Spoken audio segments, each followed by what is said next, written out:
Hello everyone, चलिए आज हम लोग हीट एंड टेम्परेचर का लेक्चर नंबर 9 देख रहे हैं। पिछले क्लास में हम लोगों ने थ्योरी पढ़ा था। आज हम लोग उस पर एक क्वेश्चन कर ले रहे हैं ताकि आप लोगों का और कॉन्सेप्ट क्लियर हो जाए। ठीक है, देखिए क्वेश्चन में है two rods, one of aluminium and other of steel having initial length L1 and L2 respectively. दो रॉड है, एल्यूमिनियम का है एक और एक स्टील का है। ठीक है, उसका लेंथ क्या है? एल्यूमिनियम का लेंथ है L1 और स्टील का लेंथ है L2। Are connected together to form a single rod. इसको क्या कर दिया गया? एक साथ कनेक्ट कर दिया गया। मान लीजिए दोनों रॉड को वेल्डिंग करके एक साथ कनेक्ट कर दिया गया। ठीक है, तो उसका लेंथ क्या हो जाएगा? L1 plus L2। If the length of the each rod increased by same amount when their temperature is raised by T degree centigrade. अगर उन दोनों का कॉम्बिनेशन का temperature T degree centigrade increase कराया गया तो दोनों रॉड का लेंथ जो है वो सेम अमाउंट इंक्रीज किया। टेम्परेचर बढ़ाएंगे तो लेंथ बढ़ेगा ना, तो दोनों रॉड का जो लेंथ बढ़ा है वो सेम अमाउंट से बढ़ा है, यानी इक्वल लेंथ इंक्रीज हुआ है। तो आपको क्या करना है? Find the ratio of L1 upon L1 plus L2 निकालना है। आपको थर्मल या temperature coefficient of linear expansion aluminium का मान लीजिए अल्फा एल है और temperature coefficient of linear expansion, ठीक है, स्टील का मान लीजिए क्या है? Thermal coefficient of linear expansion steel का अल्फा एस है। ये आपका गिवन है, ये आपका क्या है? गिवन है। ठीक है, अब आपको निकालना है L1 upon L1 plus L2। देखिए पहले लेंथ क्या था? L1, ये एल्यूमिनियम का था, ये स्टील का था। एल्यूमिनियम का अल्फा एल और स्टील का alpha S, thermal coefficient of linear expansion. ठीक है, पहले अगर हम लोग इसका टेम्परेचर T डिग्री सेंटीग्रेड क्या करें? इंक्रीज कर दें, तो दोनों लेंथ का जो दोनों रॉड एल्यूमिनियम और स्टील दोनों रॉड का जो लेंथ में इंक्रीज होता है वो सेम अमाउंट इंक्रीज होता है। यही गिवन है, तो कर देते हैं सेम अमाउंट। मतलब डेल्टा एल एल्यूमिनियम का, यानी कि एल्यूमिनियम के रॉड में इंक्रीमेंट हो गया, मान लेते हैं डेल्टा एल एल्यूमिनियम, ये इक्वल हो जाएगा किसके? डेल्टा एल स्टील के।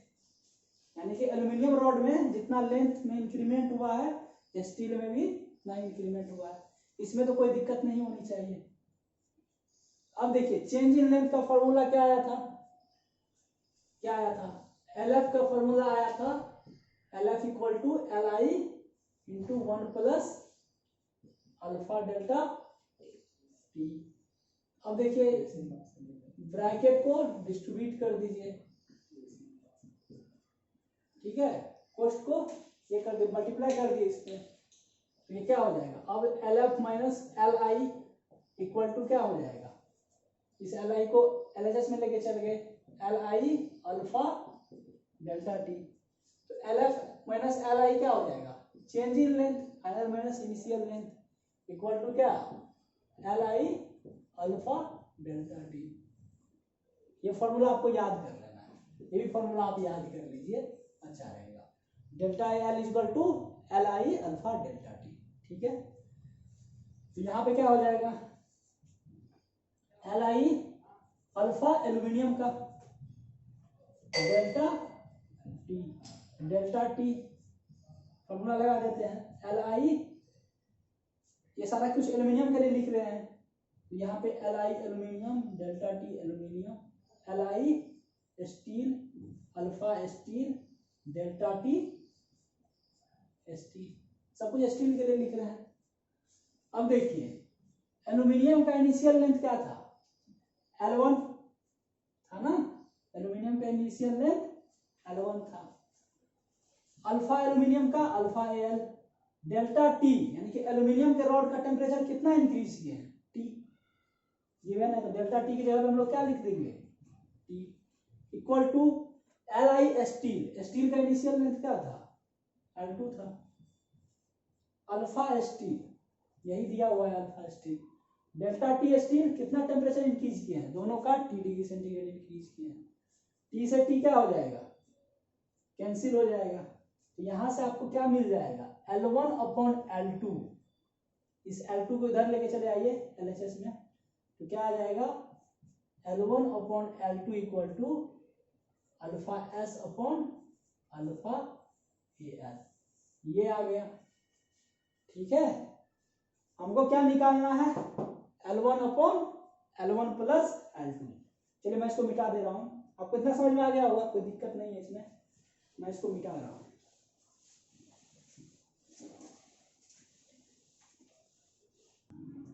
हमको क्या मिल गया है, L1 अपॉन L2 का value alpha S upon alpha AL। ठीक है, ये मिल गया है।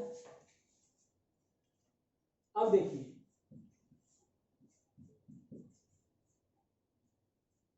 ठीक है, ये हमको निकालना है। इसको हम लोग क्या कर सकते हैं, जरा देखिए तो, अगर मैं दोनों तरफ, ये है न्यूमरेटर में क्या है L1 है, डिनोमिनेटर में क्या है L1 प्लस L2 है, दोनों में क्या कर रहे हैं, L2 से डिवाइड कर दे रहे हैं। कर सकते हैं, कोई चेंज आएगा, कोई चेंज नहीं आएगा, क्योंकि हमने ऊपर में भी L2 से डिवाइड कर दिया और नीचे में भी हमने क्या किया, L2 से डिवाइड कर दिया। ये दोनों इक्वल रहेंगे ना, ठीक है, कोई दिक्कत नहीं है इसमें, क्योंकि हम लोग जैसा काम ऊपर में किया है वैसा ही काम नीचे में किया है, तो कोई फर्क नहीं पड़ेगा। अब देखिए L1 अपॉन L2 का वैल्यू आपको मालूम है, alpha S upon alpha AL। इसको क्या करते हैं, डिस्ट्रीब्यूट कर देते हैं, इसको ऐसे लिख सकते हैं L1 upon L2 plus L2 upon L2, नहीं लिख सकते, लिख सकते हैं ना, एलसीएम सिंपल लीजिए, यही आ जाएगा। ठीक है, इसको अलग अलग कर दिए। अब देखिए ऊपर में क्या है, alpha S upon alpha AL, नीचे में देखिए क्या है, L1 upon L2, L2 upon L2 क्या हो जाएगा, 1। ठीक है, अब देखिए alpha S upon alpha AL, L1 upon L2 का value alpha S upon alpha AL plus 1। ठीक है, अब देखिए, अब तो सिंपल सॉल्व कर लीजिए, alpha S upon alpha AL। ठीक है, इतना समझ में आ गया होगा। चलिए मैं इसको मिटा रहा हूं, ये तो समझ में आ गया होगा क्या किया, कोई दिक्कत नहीं, इसको इसी को लिख दे रहा हूं, alpha S upon alpha AL upon LCM ले लेते हैं, नीचे में क्या है नहीं पूछे तो 1 है, तो अल्फा AL यहाँ पे क्या आ जाएगा, अल्फा एस 1 से अल्फा AL को डिवाइड कीजिए, अल्फा AL यहाँ पे अल्फा AL, मेन तो ये है, मेन इसी ऊपर से नीचे में डिवाइड हो रहा है, तो क्या हो जाएगा, alpha S upon alpha AL into क्या हो जाएगा, पलट जाएगा, alpha AL upon alpha S plus alpha AL। ठीक है, अल्फा AL क्या हो गया, कैंसिल हो गया। ठीक है, तो क्या आ जाएगा answer, alpha S upon alpha S plus alpha AL। ये आंसर आ गया क्या, यहां से इसका value alpha S upon alpha S plus alpha AL, ये क्या आ गया, आंसर हो गया। यही आपसे क्वेश्चन पूछा था, बहुत सिंपल था, आंसर हो गया। ठीक है, इससे आपको कॉन्सेप्ट क्लियर हो गया होगा, जो भी कंफ्यूजन होगा इसके रिलेटेड। तो यहाँ से देखिए एक फॉर्मूला, यहाँ से आपको याद कर लीजिए, अच्छा रहेगा, delta L equal to LI alpha delta T। ठीक है, इसमें और कोई कंफ्यूजन नहीं होनी चाहिए। अब चलिए हम लोग नेक्स्ट आगे देखते हैं। चलिए हम लोग आगे देखते हैं।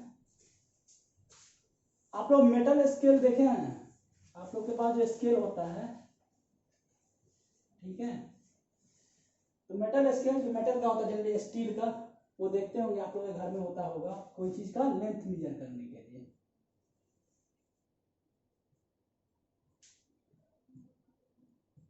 ठीक है, तो ये जो है ना, यहाँ पे कुछ वैल्यू लिखा हुआ होता है, यहाँ पे 0, यहाँ पे 1 2 3 ऐसे ही कुछ वैल्यू लिखा हुआ होता है।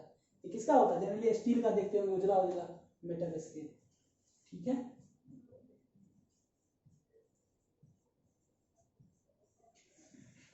तो ये तो मान लीजिए ट्रू रीडिंग देता है, मतलब किसी भी ऑब्जेक्ट का लेंथ सही मेजर करता है, कब? मान लीजिए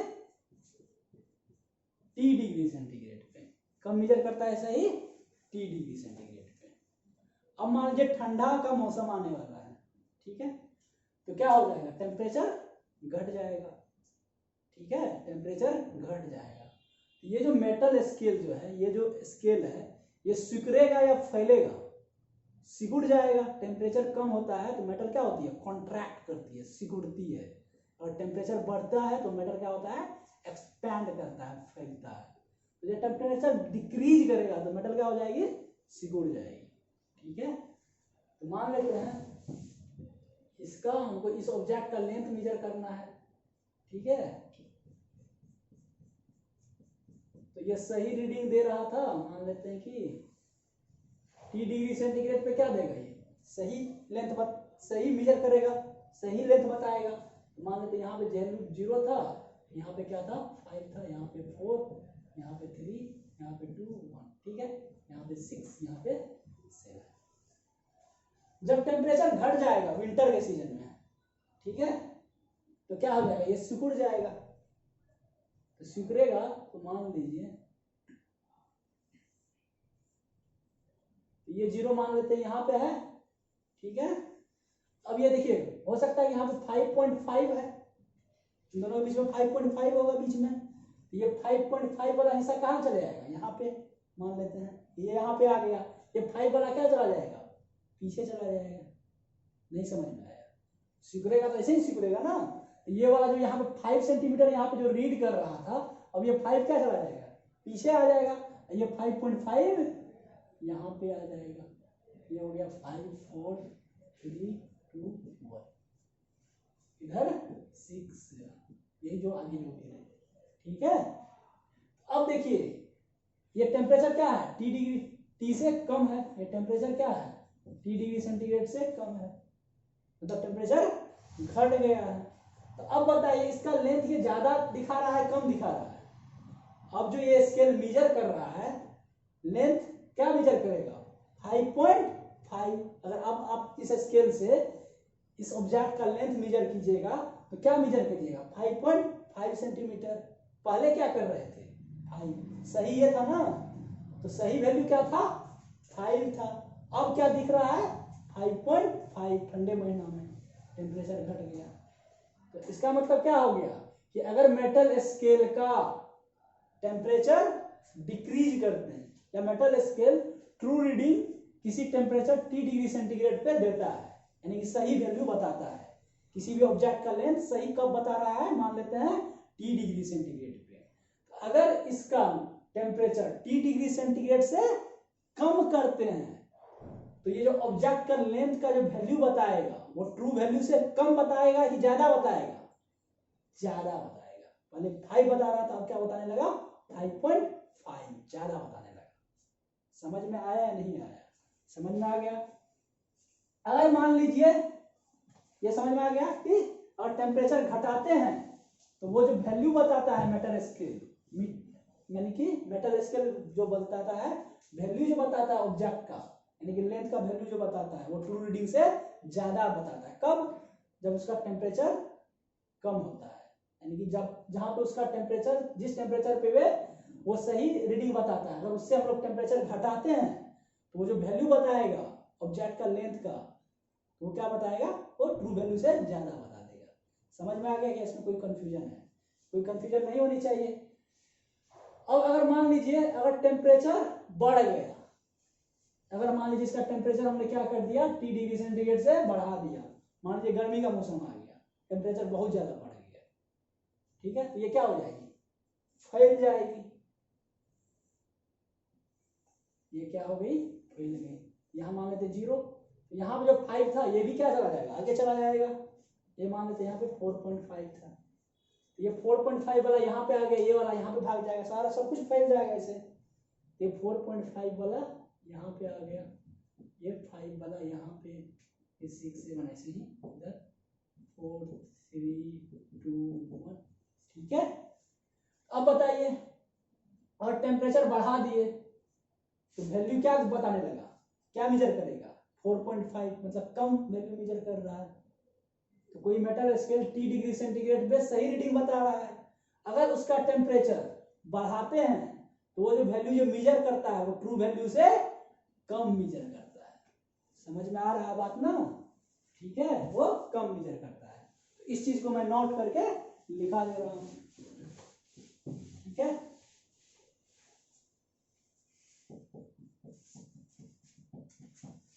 लिख लीजिए, a metal scale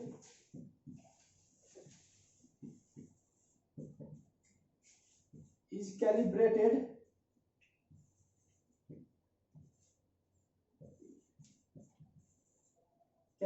at T degree centigrade so that a scale will be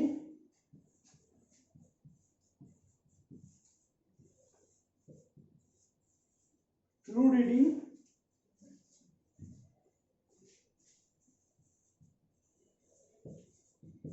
at T degree centigrade.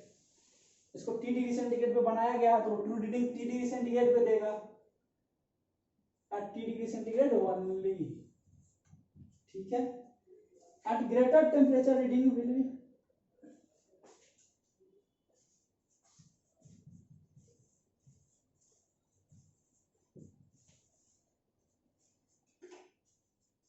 at greater temperature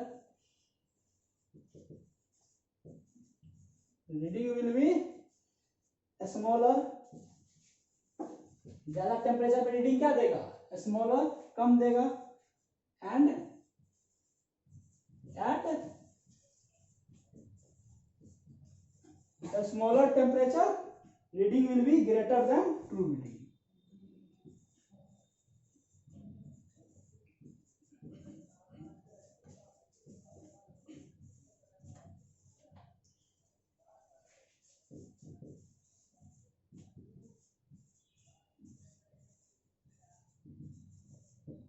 ठीक है, जो चीज बताया था मैं उसी को नोट लिखवा दिया। मान लीजिए कोई मेटल स्केल को बनाया गया T डिग्री सेंटीग्रेड पे, उसको बनाया गया है तो वो ट्रू रीडिंग कब देगा, T डिग्री सेंटीग्रेड पे। ठीक है, तो ओनली एट ग्रेटर टेम्परेचर, और उससे ज्यादा टेम्परेचर पे ले जाएंगे तो वो कम वैल्यू बताएगा, और अगर उससे कम टेम्परेचर पे ले जाएंगे तो वो ज्यादा वैल्यू बताएगा। यही चीज बताया था। ठीक है, इसी को मैंने नोट पर में लिखवा दिया। चलिए हम लोग इससे आगे देखते हैं। चलिए अभी हम लोग स्टार्ट कर रहे हैं सिंपल पेंडुलम के केस में क्या होता है। सबसे पहले देख लीजिए कि सिंपल पेंडुलम होता क्या है। तो देखते होंगे आप लोग पुराना घड़ी सब में, एक घड़ी हो गया, उससे एक बॉब निकला हुआ था, तो होता है एक बॉब, एक कनेक्टिंग रॉड होता है, एक कनेक्टिंग रॉड हो गया। मान लीजिए इसका लेंथ क्या है L, ये किसी मेटल का बना हुआ होता है, स्टील किसी चीज का बना हुआ रहता है। उससे क्या कनेक्टेड रहता है, एक बॉब कनेक्टेड होता है, जो गेंद के टाइप का रहता है ना गोला, उसी को बॉब बोलते हैं। यहाँ पे ये क्या होता है, ऐसे ऐसे मूव करते रहता है, ऐसे ऐसे मूव करते रहता है। तो फिर क्या होता है, जैसे जैसे ये यानी कि कंप्लीट चक्कर लगाता है, एक कंप्लीट रिवॉल्यूशन करता है। मतलब यहाँ से गया, मान लीजिए पहले यहाँ पे था, यहाँ से गया यहाँ, फिर वापस यहाँ पे आया। तो पहले जहाँ पे था, मान लीजिए यहाँ से चल रहा है, इनिशियल पोजीशन ये हुआ, फिर यहाँ से जाएगा यहाँ, ठीक है, फिर वापस यहाँ से यहाँ आएगा। ठीक है, तो ये एक रिवॉल्यूशन का मतलब क्या, इनिशियल पोजीशन ये था, ये यहाँ से यहाँ गया, फिर वापस यहाँ से यहाँ आया, तो एक रिवॉल्यूशन कर लिया। ठीक है, तो एक रिवॉल्यूशन में जो टाइम लगता है, एक रिवॉल्यूशन करने में जो टाइम लगता है उसको क्या बोलते हैं, टाइम पीरियड बोलते हैं। इस सिंपल पेंडुलम का क्या बोलेंगे, यहाँ से यहाँ फिर वापस यहाँ से यहाँ तक आने में, मतलब जहां से चला था वही पहुंच गया, तो एक कंप्लीट बोलते हैं कि रिवॉल्यूशन कंप्लीट। ये क्या किया, रिवॉल्यूशन या कंप्लीट क्या बोलते हैं, एसएचएम होता है, एसएचएम करता है। ये एक्चुअल में क्या करता है, एसएचएम करता है, सिंपल हार्मोनिक मोशन करता है। तो कंप्लीट ऑसिलेशन किया है ये रिवॉल्यूशन नहीं, रिवॉल्यूशन हो गया मतलब पूरा चक्कर लगाना, ये क्या हो गया, ऑसिलेशन किया है। ये कंप्लीट ऑसिलेशन किया, मतलब यहाँ से यहाँ गया है, फिर वापस यहाँ से यहाँ पे आया है। तो कंप्लीट ऑसिलेशन किया, एसएचएम किया है। पढ़िएगा एसएचएम में ऑसिलेशन, सिंपल हार्मोनिक मोशन, ठीक है। तो ऑसिलेशन, कंप्लीट ऑसिलेशन का मतलब क्या, पहले ये यहाँ पे था, मान लेते हैं कि यहाँ से गया यहाँ, फिर वापस इसी पोजीशन पे आ गया, तो क्या बोलेंगे, इसने कंप्लीट ऑसिलेशन किया। तो इस कंप्लीट ऑसिलेशन करने में जो उसको टाइम लगेगा उसको क्या बोलेंगे, टाइम पीरियड ऑफ ऑसिलेशन, ठीक है। तो टाइम पीरियड ऑफ ऑसिलेशन, जब एक कंप्लीट ऑसिलेशन करता है तो इसको एक कंप्लीट ऑसिलेशन करने में कितना टाइम लगता है, 2 सेकेंड का। कितना टाइम लगता है, 2 सेकेंड का, ठीक है। टाइम पीरियड क्या लगता है, 2 सेकेंड का। तो सेकेंड वाली सुई क्या होगी, जब ये कंप्लीट एक ऑसिलेशन करेगा तो सेकेंड वाली, यानी सेकेंड वाली सुई क्या होगी, 2 सेकेंड आगे मूव कर जाएगी। समझ में आया, जब ये कंप्लीट ऑसिलेशन करेगा तो सेकेंड वाली सुई 2 सेकेंड आगे बढ़ेगी, फिर एक बार कंप्लीट ऑसिलेशन करेगा, फिर 2 सेकेंड वाली सुई 2 सेकेंड आगे चली जाएगी। ऐसे ही होते रहता है। हाफ ऑसिलेशन करेगा तो ये सेकेंड वाली सुई कितना आगे जाएगी, 1 सेकेंड, क्योंकि 2 सेकेंड यानी पूरा करने में 2 सेकेंड का टाइम लगता है, तो आधा कंप्लीट मतलब यहाँ से यहाँ तक जाने में कितना टाइम लगेगा, 1 सेकेंड। तो सेकेंड वाली सुई 1 सेकेंड आगे मूव कर जाएगी। समझ में आ रहा है ना। चलिए देखिए यहाँ पे लेंथ क्या है इस कनेक्टिंग रॉड का, L। तो टाइम पीरियड का फॉर्मूला होता है T = 2 pi root under L/G। ये एसएचएम में हम लोग पढ़ाते हैं, यानी कि अगर हम पढ़ाएंगे तो आप लोग को पढ़ाएंगे, ठीक है, हम ही पढ़ाएंगे। तो एसएचएम में पढ़ाएंगे, टाइम पीरियड का फॉर्मूला निकल के आता है, ये फॉर्मूला ड्राइव होता है T = 2 pi root under L/G। L क्या हो गया, लेंथ ऑफ कनेक्टिंग रॉड, ठीक है। G हो गया वही G, acceleration due to gravity 9.8 metre per second square जो होता है। पाई का तो वैल्यू मालूम है 3.14 या 22/7T। टाइम पीरियड यही हो गया, एक कंप्लीट ऑसिलेशन करने में जो टाइम लगता है, ठीक है। ये फॉर्मूला फिलहाल आप लोग याद कर लीजिए, कैसे आता है वो मैं जब एसएचएम पढ़ाऊंगा तब वहां पे बताऊंगा, अभी उसमें जाने का कोई मतलब नहीं बनता है, ठीक है। तो अभी फिलहाल ये याद कर लीजिए, टाइम पीरियड का ये फॉर्मूला होता है। अच्छा, अब एक कॉन्सेप्ट पे चलते हैं। अगर किसी घड़ी का टाइम पीरियड ज्यादा हो गया तो घड़ी फास्ट हो जाएगी या स्लो हो जाएगी, जरा सोचना। तो टाइम पीरियड ज्यादा हो गया मतलब क्या, यहां से यहां गया फिर यहां से यहां आया, तो उसको ज्यादा टाइम लग रहा है। मान लो 2 घड़ी है, एक घड़ी ये है, एक घड़ी ये है। इस घड़ी का टाइम पीरियड क्या है, ज्यादा है। मान लो इस घड़ी का टाइम पीरियड 4 सेकेंड है, इस घड़ी का टाइम पीरियड 2 सेकेंड है। 2 घड़ी आपके पास, एक का टाइम पीरियड 2 सेकेंड है और एक का 4 सेकेंड है। मतलब तो कौन सा घड़ी फास्ट है, 2 सेकेंड वाला घड़ी फास्ट है, क्योंकि ये घड़ी का जैसे यहाँ पे आएगा फिर यहाँ पे आएगा, ठीक है, उसका 2 सेकेंड बीत जाएगा, ठीक है। ये घड़ी टाइम पीरियड ज्यादा है, मतलब क्या, इसको यहाँ से यहाँ और यहाँ से यहाँ तक आने में ज्यादा टाइम लगेगा, तो घड़ी की सुई कितना आगे जाएगी, 2 सेकेंड जाएगी। तो टाइम ज्यादा लग रहा है, घड़ी की सुई चल कम रही है। समझ में आ रहा है, टाइम पीरियड जाने का मतलब क्या, देखिए एक जब कंप्लीट चलता है ना, ऑसिलेशन करता है, तो घड़ी की सुई 2 सेकेंड आगे चलती है, ऐसे इसी हिसाब से, ठीक है।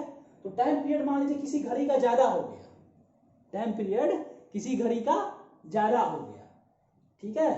तो क्या होगा कि आपका घड़ी यहाँ से यहाँ तक जाने में टाइम तो ज्यादा ले रहा है, 2 सेकेंड से ज्यादा ले रहा है, लेकिन घड़ी का सुइया कितना बढ़ रहा है आगे, 2 ही सेकेंड बढ़ रहा है, एक्चुअल टाइम 2 सेकेंड से ज्यादा लग रहा है। मान लीजिए आप लोग कहीं गए, कहीं पे जॉब करने के लिए, जॉब ज्वाइन किए, नहीं होता है, तो वहां पे क्या किया कि अगर मान लीजिए कि आपके घड़ी का सुई का टाइम पीरियड ज्यादा है, मान लीजिए आपके घड़ी का जो ऑसिलेशन जो कर रहा है उसका टाइम पीरियड ज्यादा है, तो क्या होगा, मान लीजिए आपको 3 घंटा काम करना है, ठीक है, तो आप अपने घड़ी से देखिएगा कि 3 घंटा काम करके अपना घर जाना है, ठीक है। लेकिन अगर आपके घड़ी का टाइम पीरियड ज्यादा है तो होगा क्या कि आप ज्यादा काम करके आइएगा, 3 घंटा से ज्यादा, क्योंकि टाइम जल्दी बीतेगा ही नहीं, ठीक है। एक्चुअल में आप कितना काम कीजिएगा, ज्यादा काम कर लीजिएगा, तब घड़ी में 3 घंटा होगा ना, तो हो सकता है कि 3.5 घंटा काम किए हैं, आपके टाइम का क्या हो गया, लॉस हो गया, आपके टाइम का क्या हो गया, लॉस हो गया। अगर टाइम पीरियड इंक्रीज होता है तो आपके टाइम में लॉस होगा कि फायदा होगा, टाइम में लॉस होगा। समझ में आ रहा है नहीं आ रहा है? आ रहा है ना? चलिए, तो हमको बस यही समझाना था, अब तो बाकी बहुत आसान है। ठीक है, तो मान लेते हैं इस घड़ी का टाइम पीरियड है टी है, किस टेम्परेचर पे? टी डिग्री सेंटीग्रेड पे। किस टेम्परेचर पे? T1 डिग्री सेंटीग्रेड पे। ठीक है, कुछ टाइम के बाद इसका टेम्परेचर बढ़ के क्या हो गया? T2 डिग्री सेंटीग्रेड हो गया। तो T1 डिग्री सेंटीग्रेड पे इसका टाइम पीरियड क्या है? T का value 2 pi root under L upon G। ठीक है, तो टेम्परेचर हमने क्या किया? टेम्परेचर इस घड़ी का यानी इस कनेक्टिंग रॉड का टेम्परेचर क्या हो गया? इंक्रीज कर गया। घड़ी का टेम्परेचर इंक्रीज कर गया। मान लीजिए कितना इंक्रीज किया? डेल्टा टी से इंक्रीज कर गया। T1 से T2 हो गया, तो मान लेते डेल्टा टी से इंक्रीज कर गया। ठीक है, या डेल्टा थीटा टी ले लिया है, तो मान लेते हैं कि टेम्परेचर पहले टी था, अब कितना हो गया? टी प्लस, या T1 था तो T1 प्लस डेल्टा थीटा हो गया। पहले क्या था? टेम्परेचर T1 डिग्री सेंटीग्रेड था, अब मान लीजिए T1 plus delta theta degree centigrade हो गया, मतलब डेल्टा थीटा से बढ़ गया टेम्परेचर। तो टेम्परेचर जब बढ़ जाएगा तो क्या होगा? टाइम पीरियड क्या? मान लेते पहले था T1 था, कब है time period? At T1 degree centigrade पे। ठीक है, अब टाइम पीरियड क्या हो जाएगा? 2 पाई। अब जब टेम्परेचर बढ़ जाएगा, मतलब इस रॉड का टेम्परेचर बढ़ जाएगा, तो इस रॉड का लेंथ भी क्या हो जाएगा? बढ़ जाएगा। नहीं समझ में आया? अगर इस रॉड का लेंथ L है, तो ये L लेंथ किस टेम्परेचर पे है? T1 टेम्परेचर पे। मान लीजिए इस रॉड का लेंथ क्या है? L है, तो किसी टेम्परेचर पे है ना, तो मान लीजिए किस टेम्परेचर पे है? T1 टेम्परेचर पे। अब इस टेम्परेचर क्या हो गया? मान लीजिए गर्मी मौसम आ गया, तो टेम्परेचर क्या हो गया? इस रॉड का, इस घड़ी का टेम्परेचर बढ़ गया। कितना से बढ़ गया? डेल्टा थीटा से बढ़ गया। मान लीजिए पहले 20 था, 50 हो गया या 30 हो गया, तो बढ़ गया ना? कितना से बढ़ा? 10 से बढ़ गया, और 30 हो गया, तो पहले 20 था। अब इस रॉड का लेंथ बढ़ेगा या घटेगा? बढ़ेगा, क्योंकि कोई बॉडी का टेम्परेचर इंक्रीज करता है तो उसका लेंथ क्या होती है? इंक्रीज कर जाती है, तो बढ़ जाएगा। तो बढ़ के मान लीजिए कितना हो गया? L डैश हो गया या L फाइनल हो गया। ठीक है, अपॉन G। तो बताइए टाइम पीरियड भी तो चेंज हो जाएगा। अगर लेंथ चेंज हो गया तो टाइम पीरियड चेंज हो जाएगा। ये किस टेम्परेचर पे है time period? At T1 plus delta theta degree centigrade पे है टाइम पीरियड। समझ में आ रहा है? अब देखिए T2 इक्वल टू क्या हो जाएगा? T2 पर LF का वैल्यू क्या हो जाएगा? Li क्या फॉर्मूला था? 1 प्लस अल्फा डेल्टा थीटा, ये ना फॉर्मूला था, अल्फा डेल्टा टी यानी चेंज इन टेम्परेचर। Li क्या है? इनिशियल लेंथ L, यहाँ पे L लिख दे रहा हूं, कोई दिक्कत तो नहीं होनी चाहिए। ठीक है, अपॉन नीचे में G। ठीक है, इक्वल टू क्या हो जाएगा? 2 pi root under L upon G into root under 1 plus alpha delta theta. Simple math लगाए, इनको अलग कर लिए, इनको अलग कर दिए, कोई दिक्कत नहीं होनी चाहिए। ठीक है, 2 pi root under L upon G को क्या लिख सकते हैं? T1। तो T2 इक्वल टू क्या हो गया? T1 root under 1 plus alpha delta T. ठीक है, यही हो गया। चलिए, आपको इतना समझ में आ गया होगा। चलिए अब हम लोग आगे देखते हैं इससे। चलिए देखिए यहाँ पे T2 इक्वल टू क्या आ गया? T1 root under 1 plus alpha delta T. अब देखिए यहाँ से T2 अपॉन T1 का वैल्यू क्या आ जाएगा? Root under 1 plus alpha delta T. ठीक है, इसको LHS में लेके आ गए, कुछ नहीं किए हैं, सिंपल बच्चे वाली चीज। T2 upon T1 1 plus alpha delta T to the power half. ठीक है, यहां तक तो कोई दिक्कत नहीं होना चाहिए। किसी का पावर हाफ करते हैं उसी का मतलब रूट होता है। एक चीज बताइए, आप सब लोग पढ़े नहीं होंगे, मैं एक चीज बता दे रहा हूं कि 1 plus h to the power n। ठीक है, अगर x का वैल्यू 1 से बहुत छोटा हो, अगर x का वैल्यू 1 से बहुत बहुत बहुत बहुत छोटा हो तो इसका वैल्यू अप्रोक्सीमेटली हो जाता है 1 प्लस nx। ठीक है, ये कब होता है? अगर x का वैल्यू 1 से बहुत बहुत बहुत छोटा हो, ठीक है, तब इसका अप्रोक्सीमेटली वैल्यू हो जाता है 1 प्लस nx। ठीक है, अगर x का वैल्यू 1 के आसपास हो, ठीक है, या 1 से बड़ा हो, तब बाइनोमियल फॉर्मूला लग जाता है, वो आप लोग मैथ्स में पढ़े होंगे। ठीक है, लेकिन बट अगर x का वैल्यू 1 से बहुत छोटा हो तो इस केस में अप्रोक्सीमेटली 1 प्लस एक्स की पावर n का वैल्यू हो जाता है 1 प्लस nx। ठीक है, तो यहीं पे देखिए, यहाँ पे 1 है, x की जगह पे क्या है? Alpha delta theta. ठीक है, तो अल्फा का वैल्यू जो होता है ना, ये बहुत कम होता है मेटल के लिए। कितना होता है? बहुत कम, 1 से बहुत कम होता है। जैसे कि 20 होगा, 20 इंटू 10 टू द पावर -5 -4 ऐसे होता है, 10 टू द पावर -4 -5 -6 ऐसे होता है। मतलब किसी क्वांटिटी में 10 से 10 टू द पावर 5 से डिवाइड कीजिएगा या 10 टू द पावर 6 से डिवाइड कीजिएगा। 10 टू द पावर -5 का मतलब क्या? इसमें किससे डिवाइड कीजिएगा? 1 लाख से डिवाइड कीजिएगा। 10 में जब 1 लाख से डिवाइड कीजिएगा तो कितना वैल्यू आएगा? बहुत बहुत कम आएगा। 1 से तो बहुत बहुत बहुत कम वैल्यू आएगा ना। ठीक है, तो यहाँ पे जो 1 अल्फा डेल्टा थीटा है, इसका वैल्यू बहुत कम होता है। तो यहाँ पे अप्रोक्सीमेटली क्या लिख सकते हैं? 1 प्लस nx। n की जगह पे क्या है? हाफ है, और x की जगह पे क्या है? Alpha delta theta. तो 1 प्लस n की जगह पे हाफ, x की जगह पे अल्फा डेल्टा थीटा। तो 1 प्लस क्या आ गया? nx। समझ में आया या नहीं आया? अब देखिए यहां से T2 अपॉन T1 का value 1 plus half alpha delta theta. अब इसको क्या कीजिए? 1 को इधर लेके आ जाइए।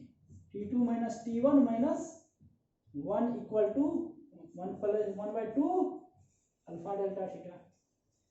ठीक है, T2 minus T1 upon T1 equal to 1/2 alpha delta theta. समझ में आ रहा है नहीं आ रहा है? आ रहा है। T2 माइनस T1 क्या होगा? T क्या है? Time period. तो T2 क्या हो गया? फाइनल टाइम पीरियड जब टेम्परेचर बढ़ाए थे। T1 क्या था? इनिशियल टाइम पीरियड जब T डिग्री सेंटीग्रेड पे। और T2 क्या है? Time period at T1 plus delta T degree centigrade पे। और T2 क्या है? टाइम पीरियड है सिंपल पेंडुलम का T1 plus delta theta degree centigrade पे। और T1 क्या है? टाइम पीरियड है सिंपल पेंडुलम का T1 डिग्री सेंटीग्रेड पे। ठीक है, इसका मतलब T2 क्या है? फाइनल टाइम पीरियड है, और T1 क्या है? इनिशियल टाइम पीरियड है।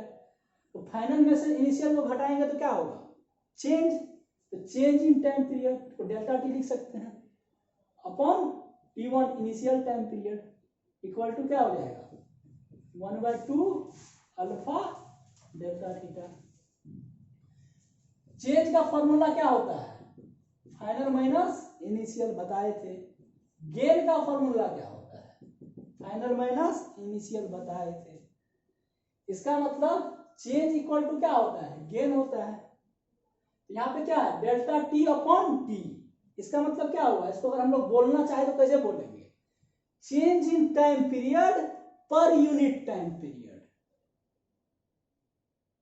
यानी कि टी में कितने का चेंज हुआ है? डेल्टा टी का। तो यूनिट में कितने का चेंज होगा? Delta T upon T. तो ये क्या है? Delta T upon T, change in time period per unit time period. तो चेंज इन टाइम पीरियड को ऐसा भी बोल सकते हैं, gain in time period per unit time period. Change को गेन भी तो लिख सकते हैं। यहां पे क्या लिख सकते हैं? Gain in time period per unit time period. और इसका वैल्यू क्या आएगा? 1/2 अल्फा डेल्टा थीटा। ठीक है, 1/2 अल्फा डेल्टा। चलिए यहाँ पे देखिए, gain in time period per unit time period क्या आ गया? 1/2 अल्फा डेल्टा थीटा। अगर टाइम पीरियड में गेन हो रहा है, इसका मतलब टाइम में क्या हो रहा है? लॉस हो रहा है। ठीक है, इसको मैं मिटा रहा हूं, इसको मैं मिटा रहा हूं।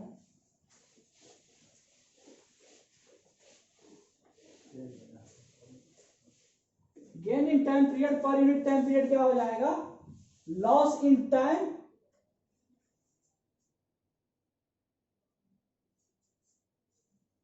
एक मिनट,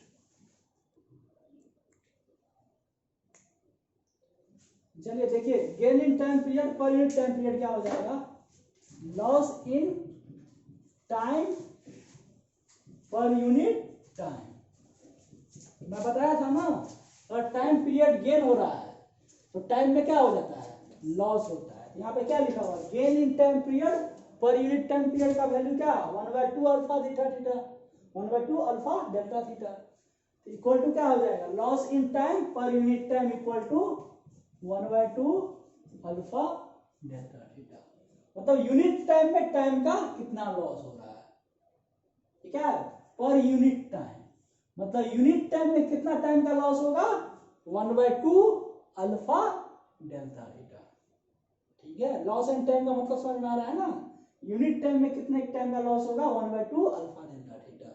तो टी टाइम में कितने लॉस होगा, टी टाइम में तो 1/2 अल्फा डेल्टा थीटा, इसमें टी से मल्टीप्लाई कर देंगे। सिंपल है ना, एक पेन का प्राइस है मान लीजिए 5 रुपीज, तो 3 पेन का क्या होगा प्राइस, 5 × 3। तो वही है कि यूनिट टाइम में कितने टाइम का लॉस हो रहा है, 1/2 अल्फा डेल्टा थीटा। तो टी टाइम में या एन टाइम में कितने टाइम का लॉस होगा, 1/2 alpha delta theta into n कर देंगे। अच्छा एक चीज बताइए, लॉस इन डेज, टाइम को किस किस यूनिट में नाप सकते हैं आप लोग, जनरली टाइम को किस किस यूनिट में मेजर करते हैं, सेकेंड में, मिनट में, घंटे में, दिन में, महीने में, साल में, ठीक है, यही सब यूनिट में मेजर करते हैं ना। तो मैं यहां पे लिख रहा हूं loss in day per unit day क्या होगा, loss in day per unit day 1/2 alpha delta theta होगा। टाइम का यूनिट किसमें ले लिए, डे में देख रहे हैं, तो loss in day per unit day 1/2 alpha delta theta. तो loss in day in T days में कितना होगा, सिंपल टी से मल्टीप्लाई कर देंगे, तो 1/2 alpha delta theta into T. और कोई आपसे पूछ दे, जैसे और एक एग्जांपल ले रहा हूं, अगर मान लीजिए अभी टाइम का यूनिट किस में देख रहे हैं आप, अभी किस में देखे थे, डे में, तो टाइम को हम लोग और किसी चीज में मेजर कर सकते हैं, ईयर में मेजर कर सकते हैं। तो मैं इसको ऐसे भी लिख सकता हूं, loss in year per unit year कितना होगा, 1/2 अल्फा डेल्टा थीटा। तो loss in year in n year कितना हो जाएगा, 1/2 alpha delta theta into n. Simple है ना, ये सारे क्वेश्चन आपसे पूछ सकते हैं, ठीक है। तो आज के लिए इतना ही, हम लोग इससे आगे नेक्स्ट वीडियो में देखेंगे। Thank you.